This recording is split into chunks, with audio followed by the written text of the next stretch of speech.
आत्मनिर्भरशील होगापी महिला मानक मागणारे सिलाई शिक्षादान। भारतीय स्टेट बैंक ग्रामीण आत्मनिजुक्ति प्रशिक्षण प्रतिष्ठान केन्द्रापड़ा तरफ केन्द्रापड़ा जिला बेकारी युवती और महिला मानक मागणारे सिलाई तालीम जोगाई दि जाइछि।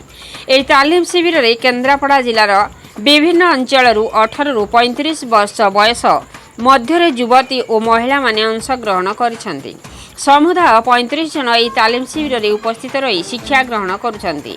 यह शिक्षादान 30 दिन धरी चलिबो बोली मैनेजर प्रशांत कुमार बेहेरा सूचना दैछंती। यह प्रशिक्षण शिविर में सुधीर नवरंगपुर रिसर्च पर्सन भावे मिनती महापात्र तालीम दैछंती। यह कार्यक्रम को भारतीय स्टेट बैंक ग्रामीण आत्मनिजुक्ति प्रशिक्षण प्रतिष्ठान केन्द्रापड़ार ट्रेनिंग कोऑर्डिनेटर प्रभात सार परिचालना करिसेंती। ए आत्मनिजुक्ति प्रशिक्षण प्रतिष्ठान तरफ सेमानंको मागणा रहिबा खाइबा जोगई दिया जाइछि।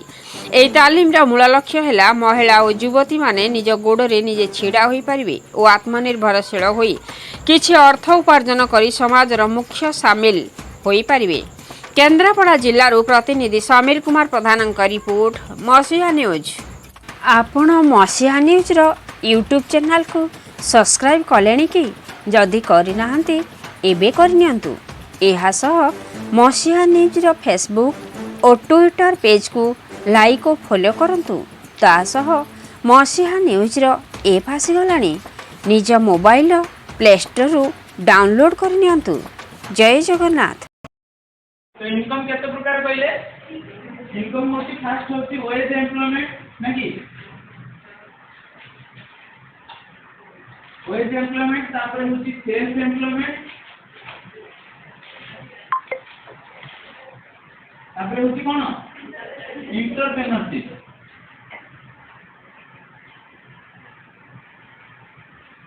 तापर कोन कोन दरकार अछि